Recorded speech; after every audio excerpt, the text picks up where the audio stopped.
Hello everyone. In this video, basically this is a cash flow from investing वाली video की second video है, part 2 है, जिसके अंदर हम cash flow from investing activities का आगे का सीखेंगे। मतलब पार्ट 1 के अंदर हमने सीखा था कि cash flow from investing activities क्या होता है एंड हम कोई एसेट अकाउंट कैसे बनाते हैं, और एक क्वेश्चन भी हमने करके देखा था। अब मैं आपको बताऊंगी इस सेकंड वीडियो के अंदर, cash flow from investing activities की सेकंड वीडियो में, कि जब हम मतलब फिक्स एसेट अकाउंट बनाना है, फिक्स एसेट अकाउंट बनाना है, लेकिन दूसरी सिचुएशन में जब हमें प्रोविज़न फॉर डेप्रिसिएशन अकाउंट दिया हुआ है, ठीक है, हम provision for depreciation account maintain कर रहे हैं and accumulated depreciation account maintain कर रहे हैं। तो प्रोविज़न फॉर डेप्रिसिएशन अकाउंट को हम एक्यूमुलेटेड डेप्रिसिएशन अकाउंट बोलते हैं, आपको पता होगा। तो ये वो सिचुएशन है जब आपने फिक्स एसेट अकाउंट बनाना है, जब आप provision for depreciation account, accumulated depreciation account maintain कर रहे हो। अब आप देखिए इस सिचुएशन में हम कैसे बनाते हैं अपना फिक्स एसेट अकाउंट। देखिए बेटा, what is the purpose of preparing this accumulated depreciation account. Accumulated depreciation account क्यों बनाया जाता है? हमारा जितना भी डेप्रिसिएशन है वो सारा का सारा इस एक्यूमुलेटेड डेप्रिसिएशन अकाउंट में ट्रांसफ़र होता रहता है, और जो एसेट्स हैं, फिक्स एसेट्स हैं, ये अपनी कॉस्ट वैल्यू पर रहते हैं। जो इनकी कॉस्ट वैल्यू थी, जिस वैल्यू पर हमने इनको खरीदा उस वैल्यू पर शो होते हैं, और जो जितना भी डेप्रिसिएशन है वो एक्यूमुलेटेड डेप्रिसिएशन अकाउंट में ट्रांसफ़र होता रहता है। ये आपने क्लास 11 के डेप्रिसिएशन वाले चैप्टर में सीखा ही था। तो अब देखिए, at the beginning of the year आपके पास कितना कैश बैलेंस, कितना आपके पास एसेट की वैल्यू है। 1 अप्रैल 2020 को आपकी कितनी एसेट की वैल्यू वो लिखेंगे, टू बैलेंस BD। 31 मार्च 2021 को आपके पास कितनी एसेट की वैल्यू है वो लिखेंगे बाय बैलेंस CD। ठीक है, क्लोजिंग एंड ओपनिंग। ओपनिंग आएगा डेबिट साइड, क्लोजिंग आएगा क्रेडिट साइड, क्योंकि एसेट्स हैं, एसेट्स का opening debit side, closing credit side. अब जो प्रोविज़न क्रिएट किया जाता है ये लायबिलिटी साइड रहता है, एक्यूमुलेटेड डेप्रिसिएशन ये आपका लायबिलिटी साइड रहता है। तो एक्यूमुलेटेड डेप्रिसिएशन का जो बैलेंस है वो क्रेडिट बैलेंस होता है। ठीक है, एक्यूमुलेटेड डेप्रिसिएशन का क्रेडिट बैलेंस होता है। तो इसमें इसका जो ओपनिंग बैलेंस होगा वो क्रेडिट साइड लिखा जाएगा। 1 अप्रैल 2020 को जो हमारा एक्यूमुलेटेड डेप्रिसिएशन का बैलेंस है वो लिखा जाएगा बाय बैलेंस CD, और जो क्लोजिंग बैलेंस है वो लिखा जाएगा टू बैलेंस CD। मतलब 31 मार्च 2021 को जो हमारा एक्यूमुलेटेड डेप्रिसिएशन है वो यहाँ लिखा जाएगा टू बैलेंस CD, और जो ओपनिंग बैलेंस है वो लिखा जाएगा बाय बैलेंस BD। अब देखिए, आपको balance brought down, balance guide down दोनों अकाउंट में लिखना बता दिया मैंने। अब देखिए क्या है इम्पॉर्टेंट चीज़, समझ लीजिए। ड्यूरिंग द ईयर हम कोई एसेट बेच रहे हैं, वो एसेट हमने कभी 4 साल पहले 1 लाख रुपीज़ की खरीदी थी। 4 साल पहले हमने वो एसेट 1 लाख रुपीज़ की खरीदी थी, उसको हम 4 साल यूज़ कर चुके हैं, और 4 साल जब यूज़ किया हमने उसके ऊपर हम 60,000 का डेप्रिसिएशन चार्ज कर चुके हैं पिछले 4 सालों में। पिछले 4 सालों में खरीदी थी हमने 1 लाख की, कॉस्ट थी उसकी 1 लाख। डेप्रिसिएशन हम उसके ऊपर पिछले 4 सालों में कितना लगा चुके हैं, 60,000। आज हम उसको बेच रहे हैं, और आज जब बेच रहे हैं तो उसकी वैल्यू है 40,000, और आज हम उसको बेच रहे हैं और आज उसकी वैल्यू है 40,000। ये है उसकी बुक वैल्यू। ठीक है, जैसे हम पिछले चैप्टर में कर रहे थे। तो कॉस्ट है 1 लाख, डेप्रिसिएशन हम पिछले 4 सालों में कितना लगा चुके हैं, 60,000। आज at the beginning of the year हम उसको बेच रहे हैं 40,000 का।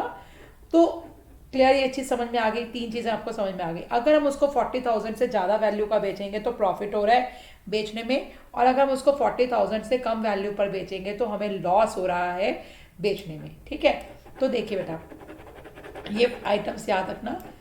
ये जो हमारी एसेट थी जिसके ऊपर 60,000 का डेप्रिसिएशन पिछले 4 सालों में लग चुका है, वो डेप्रिसिएशन हम इस एक्यूमुलेटेड डेप्रिसिएशन अकाउंट से निकाल कर उसको एसेट अकाउंट में ट्रांसफ़र कर देंगे, क्योंकि वो एसेट तो हम बेच रहे हैं, उसका डेप्रिसिएशन अकाउंट से निकाल दो।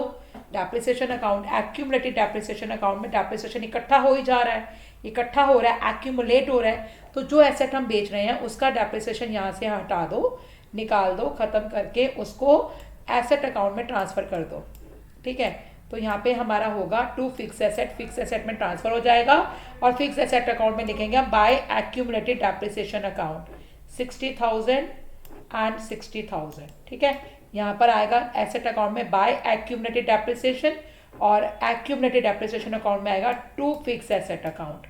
ये यहाँ से एक्यूमुलेटेड डेप्रिसिएशन अकाउंट से फिक्स एसेट्स अकाउंट में ट्रांसफर हो जाएगा। चलिए ये बात आपको समझ में आ गई है।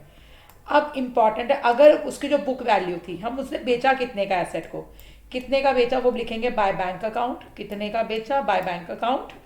और अगर बेचने पर लॉस 40,000 उसकी वैल्यू थी, हमने समझ लीजिए 50,000 का बेचा, तो हमें 10,000 का प्रॉफिट हुआ, प्रॉफिट हमने लिख दिया debit side, to statement of profit and loss, debit side profit लिख दिया।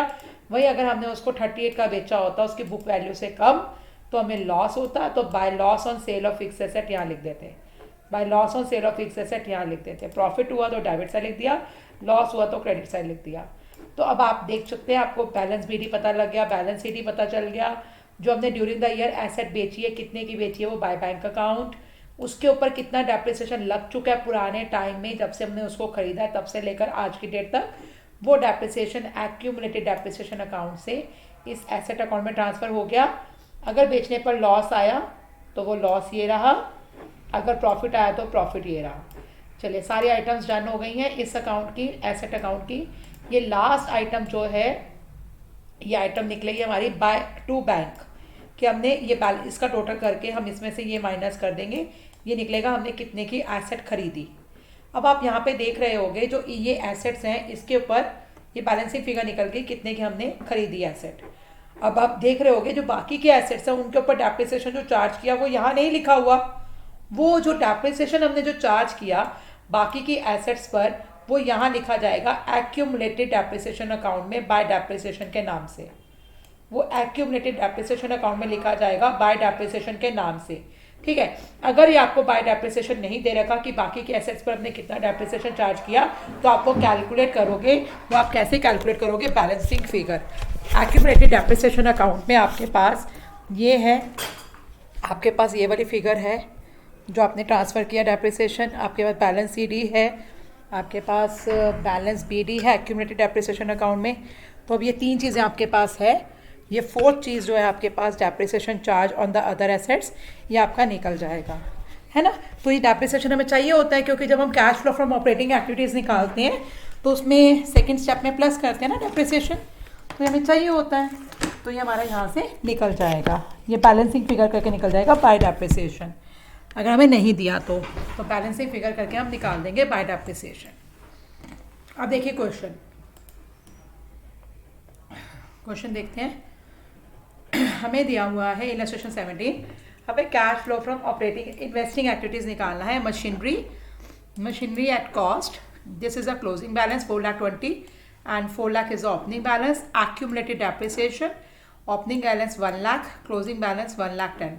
बाकी पेटेंट के बारे में बाद में पढ़ते हैं, पहले मशीनरी का पढ़ते हैं।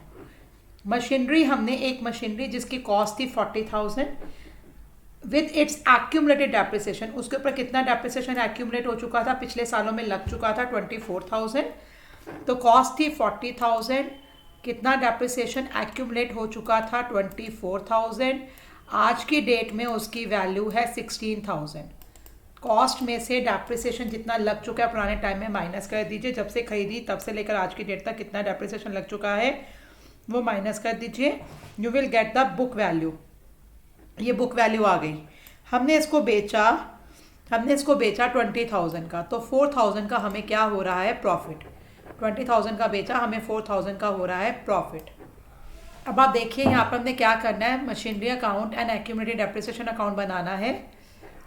तो देखिए मशीनरी अकाउंट में हमने क्या लिखा, to balance BD by balance CD. देखिए opening balance 4 lakh, closing balance 4,20,000, opening balance 4 lakh, closing balance 4,20,000। Accumulated depreciation account में बैलेंस बीडी आता है credit side, by balance BD to balance CD. तो देखिए यहाँ पर ओपनिंग बैलेंस है 1 लाख, क्लोजिंग बैलेंस है 1,10,000, ओपनिंग बैलेंस क्रेडिट साइड लिखा 1 lakh, closing balance debit side लिखा 1,10,000। Opening balance 1 lakh credit side, closing balance 1,10,000। चलिए आपका बैलेंस बीडी बैलेंस सीडी हमने लिख दिया। नीचे एडिशनल इन्फॉर्मेशन पे लिखा था कि एक मशीन जिसकी कॉस्ट थी 40,000, जिसके ऊपर डेप्रिसिएशन इकट्ठा हो चुका था, पिछले सालों में लग चुका है डेप्रिसिएशन 24,000। तो जितना डेप्रिसिएशन इकट्ठा हो चुका है, जो मशीन हम बेच रहे हैं, वो डेप्रिसिएशन एक्यूमुलेटेड डेप्रिसिएशन अकाउंट से ट्रांसफ़र हो जाता है एसेट अकाउंट में। तो देखिए एक्यूमुलेटेड डेप्रिसिएशन अकाउंट में हम लिख देंगे टू मशीनरी 24,000। ये डेप्रिसिएशन इस अकाउंट से निकलकर मशीनरी अकाउंट में ट्रांसफर हो जाएगा बाय एक्यूमुलेटेड डेप्रिसिएशन। ठीक है, अब हमने ये हो गया डन। हमने मशीन बेची, कि इसकी वैल्यू 40,000 इसकी कॉस्ट थी, डेप्रिसिएशन इसके ऊपर लग चुका है। 40,000 इसकी कॉस्ट थी, डेप्रिसिएशन इसके ऊपर लग चुका है 24। आज इसकी वैल्यू, बुक वैल्यू कितनी है 16। हम इसको 20 का बेच रहे हैं, ज़्यादा प्राइस पर बेच रहे हैं। हमें 4,000 का प्रॉफिट हो गया। प्रॉफिट जो हुआ उसे मशीनरी अकाउंट में लिखा to statement of profit and loss, profit on sale of machinery 4,000। अब हमने क्या किया, ये लिख दिया। कितने का बेचा, बाय बैंक अकाउंट लिख दिया। बाय बैंक अकाउंट 20,000 का बेचा। डन। हम मशीनरी अकाउंट में जो जो चीज़ें लिखनी थी वो सारी चीज़ें लिख दी। कितने का बेचा, 20,000 का बेचा, वो लिख दिया। प्रॉफिट हुआ वो लिख दिया। डेप्रिसिएशन ट्रांसफर करना था वो कर दिया। मशीनरी अकाउंट के सारे आइटम्स डन है ऑलमोस्ट। अब हमने क्या करना है, मशीनरी अकाउंट का बैलेंसिंग फिगर निकालना है।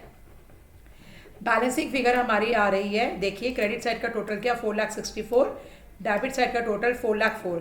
4,64,000 में से 4,04,000 माइनस किया, 60,000 आ गया। मतलब हमने 60,000 की मशीन खरीदी है। अब हमने एक्यूमुलेटेड डेप्रिसिएशन अकाउंट को भी बंद करना है। इसमें 4 आइटम्स होती हैं, बैलेंस बीडी, बैलेंस सीडी हम लिख चुके हैं, डेप्रिसिएशन ट्रांसफर कर चुके हैं। अब हमने इसका टोटल किया, डेबिट साइड का 1,34,000, 1,34,000 में से 1,00,000 माइनस किया, 34,000 आ गया। तो हमने ड्यूरिंग द ईयर कितना डेप्रिसिएशन चार्ज किया, 34,000। डन। अब देखिए पेटेंट के बारे में क्या इंफॉर्मेशन दे रखी थी। मशीनरी का तो हमने काम कर दिया ड्यूरिंग द ईयर वाला। पेटेंट की इंफॉर्मेशन दे रखी है। ओपनिंग पेटेंट है 2,80,000, क्लोजिंग पेटेंट है 1,60,000। आगे क्वेश्चन कह रहा है patents return of. Patents return of मतलब अमोर्टाइज्ड, अमोर्टाइज्ड। ठीक है, पेटेंट्स अमोर्टाइज्ड। जब ऑपरेटिंग एक्टिविटीज आप करते हो स्टेप 2 में अमोर्टाइजेशन ऑफ इंटेंजिबल एसेट्स को प्लस करते हो। तो जो 40,000 का अमोर्टाइजेशन हो रहा है पेटेंट का, ये आप अपने जब cash flow from operating activities निकालेंगे स्टेप 2 में प्लस करोगे। ठीक है, तो पेटेंट कितने अमोर्टाइज हो रहे हैं, 40,000। आगे क्वेश्चन कह रहा है हमने कुछ पेटेंट्स बेच दिए 20,000 के प्रॉफिट पर। कितने के पेटेंट्स थे, कितने के बेचे वो नहीं है पता हमें। कितने के पेटेंट्स थे, कितने के बेचे, उसकी वैल्यू क्या थी पेटेंट की नहीं पता। कितने के बेचे, किस प्राइस पर बेचे ये नहीं पता। हमें बोला प्रॉफिट दिया हुआ है, तो हमें यहाँ पे डेप्रिसिएशन अकाउंट तो बनेगा नहीं, एक्यूमुलेटेड डेप्रिसिएशन अकाउंट पेटेंट के टाइम पर। सिंपल यहाँ पे पेटेंट अकाउंट बनेगा। तो देखिए पेटेंट अकाउंट हमने बनाया। पेटेंट अकाउंट का बैलेंस बीडी, ये हमारी एसेट्स है, इंटेंजिबल एसेट्स। बैलेंस बीडी को टू बैलेंस बीडी लिखा, बैलेंस सीडी को बाय बैलेंस सीडी लिखा। ठीक है जी। जो हमारा प्रॉफिट हो रहा था बेचने पर 20,000 का, वो यहाँ लिख दिया to profit on sale of patents. जो हमारा अमोर्टाइजेशन हो रहा था पेटेंट का, by amortisation statement of profit and loss, जो अमोर्टाइजेशन हो रहा था 40,000 यहाँ लिख दिया। अब बैलेंसिंग फिगर इसका टोटल क्या 3,00,000। बैलेंसिंग फिगर क्रेडिट साइड आ रही है, जो हमें था कि कितने का बेचा बाय बैंक अकाउंट। हमने कितने का बेचा पेटेंट, 1,00,000 का। ठीक है जी, आपने समझ में आ गई आपको ये बात। दोबारा दिखा देते हैं। ओपनिंग पेटेंट हमने to balance BD, closing patent by balance CD लिख दिया। पेटेंट को बेचने पर प्रॉफिट हो रहा था। प्रॉफिट जो होता है एसेट को बेचने पर डेबिट साइड लिखा जाता है, तो profit on sale of asset 20,000। Patent का अमोर्टाइजेशन दिया हुआ था, मतलब डेप्रिसिएशन एक तरीके से, बाय अमोर्टाइजेशन 40,000। अब बैलेंसिंग फिगर जो हमारी निकल रही है, हमने डेबिट साइड का टोटल किया 3,00,000, क्रेडिट साइड 2,00,000 है। 3,00,000 में से 2,00,000 माइनस किया, 1,00,000 आ गया। ये है कि बाय बैंक हमने कितने का पेटेंट बेचा, बाय बैंक अकाउंट। ठीक है जी। सो आफ्टर दिस अब हम लर्न करेंगे, अब हम सीखेंगे कि इन्वेस्टमेंट अकाउंट कैसे बनाया जाता है। इन्वेस्टमेंट से बेटा डेप्रिसिएशन नहीं लगता, ये आपको पता होगा ना। इंटेंजिबल एसेट्स, टेंजिबल एसेट्स पे डेप्रिसिएशन लगेगा, लेकिन इन्वेस्टमेंट्स पर डेप्रिसिएशन नहीं लगेगा। ठीक है, तो देखिए to balance BD, debit side balance, opening balance, by balance CD, credit side balance.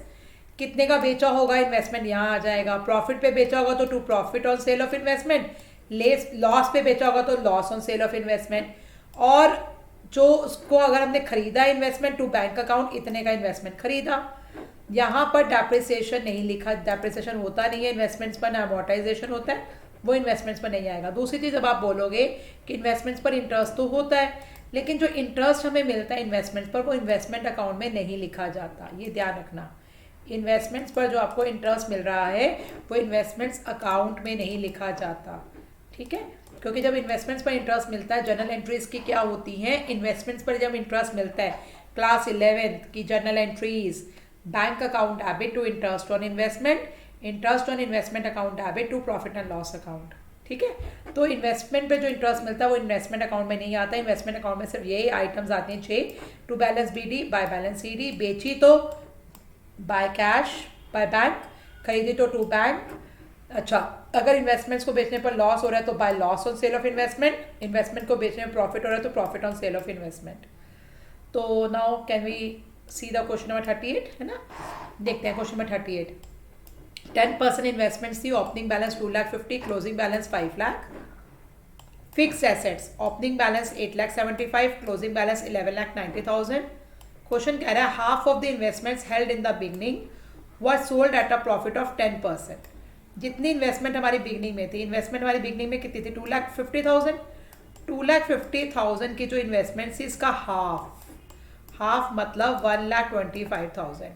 तो 1,25,000 की इन्वेस्टमेंट्स हमने बेच दी 10% के प्रॉफिट पर, तो 12,500 हमें मिला और प्लस प्रॉफिट्स। तो हमारे पास कितना पैसा आया बेचने पर, 1,37,500, इतना पैसा हमें मिला। इन्वेस्टमेंट्स की बात ये है।